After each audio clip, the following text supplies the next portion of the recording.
S'il y a une chose qui ne devrait jamais, jamais tomber entre les mauvaises mains, c'est bien notre dossier médical. C'est pour ça qu'au Québec, on a des lois qui encadrent rigoureusement qui fait quoi avec ces données-là. Puis heureusement, parce qu'elles valent très cher. En fait, pour les compagnies pharmaceutiques, nos données médicales, c'est une vraie mine d'or. Puis ça, c'est pas moi qui le dis, c'est le ministre de l'Économie de la CAQ, Pierre Fitzgibbon. Écoutons-le ensemble.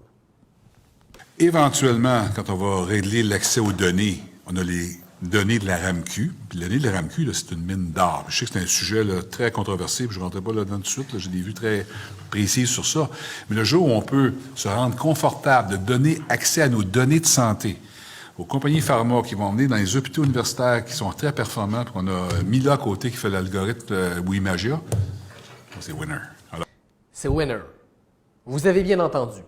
Le ministre de l'Économie a ouvert toute grande la porte à partager les informations médicales confidentielles des Québécois avec les grandes entreprises pharmaceutiques. Bon, là, vous allez me dire, Gabriel, il fait juste dire ça de même, là, la CAQ, elle ne va pas aller jusque-là. Ben non. Et il l'a dit mot pour mot, c'est la stratégie du gouvernement. On écoute.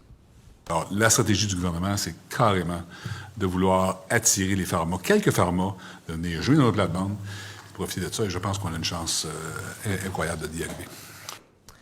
À Québec solidaire, on ne pouvait pas laisser passer ça comme ça. Fait que Vincent Marissal a questionné le ministre de l'Économie et le moins qu'on puisse dire, c'est qu'il n'a pas beaucoup aimé ça. Moi, je frémis quand je vous entends dire que les données personnelles de la RAMQ, c'est une mine d'or. C'est une mine d'or pour qui? Vous me... Infini? Oui. Vous me désolez. Pour le moment. Vous me désolez. D'ailleurs, c'est pour ça qu'on ne sera jamais dans le même parti politique. Visiblement, j'ai mis le doigt là où ça fait mal. Quant au fait que je vous désole, Monsieur le ministre, je vous dirais bien franchement que vos sentiments à ce moment-ci m'indiffèrent totalement. J'ai une job à faire ici, je la fais. Faites la vôtre. On va laisser faire les sentiments.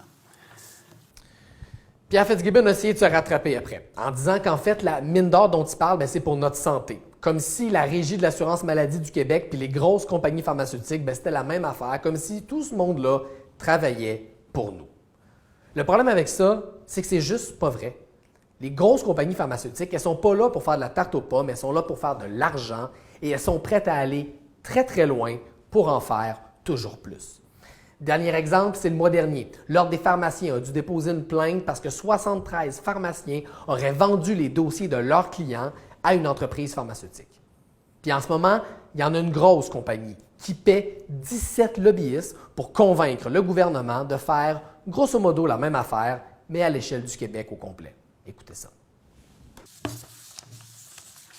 Ils ont enregistré 17 lobbyistes. 17. C'est beaucoup. Il n'y a pas grande entreprise au Québec là, qui fait déferler 17 lobbyistes sur la colline. Tout ça pour vous dire que ça intéresse bien du monde et que vous n'êtes pas le seul à penser que nos données à la RAMQ, c'est une mine d'or. Moi, j'aurais tendance à dire que c'est une mine d'or, puis c'est comme Fort Knox, il faut le protéger parce que c'est à nous. Il n'y a pas une semaine qui passe sans qu'on apprenne une autre fuite massive de données personnelles. Et là, vous me dites, et je suis désolé de vous désoler, là, mais vous me dites que vous êtes prêt à vendre les données de la RAMQ? Quoi? Merci. C'est une réponse, ça? Merci, Ouais. c'est Ça tout me pour réponse que vous l'échange. méritez. Je m'excuse, c'est tout pour l'échange. Le seul rempart entre ces gens-là et vos dossiers médicaux, c'est qui? C'est le gouvernement. Puis c'est quoi leur réponse? Est-ce que oui ou non, le gouvernement veut rendre accessibles nos dossiers médicaux aux pharmaceutiques? La réponse dépend de qui on pose la question. Seul a posé la question au ministre de la Santé. Est-ce que c'est une réflexion du gouvernement du Québec de mettre à profit les données de la RAMQ pour attirer les investissements de la part des pharmaceutiques? La réponse, c'est non. Je vais commencer par la réponse courte. Écoutez maintenant la réponse d'un autre ministre, celui de l'Économie. Mais s'il fallait un vote aujourd'hui des gens au Québec, si on enlève l'authentification de qui, sur qui les données, les gens vont tout être pour. Donc, pour vous, c'est clair que c'est pas, ça va se faire. C'est pas si, c'est quand. Oui, quand? Ça peut être dans 3 jours, ça peut être dans 3 ans. Non, mais c'est pas si. Pour vous, c'est clair qu'il faut le faire. Il faut donner accès aux données, absolument, puis il faut régler ça, oui. C'est tellement, pour moi, évident qu'il faut le faire. C'est clair. Je suis surpris que la question soit posée. Je suis content de vous surprendre. C'est pas une réponse, ça, qui devrait nous satisfaire. En fait, ça devrait nous inquiéter profondément. Moi, je veux pas que mon dossier médical serve à grossir les profits des pharmaceutiques. Puis contrairement à ce que dit le ministre de l'Économie, je pense pas être le seul. Il faut qu'on envoie un message clair au gouvernement de François Legault. Nos données nous appartiennent, surtout nos données médicales.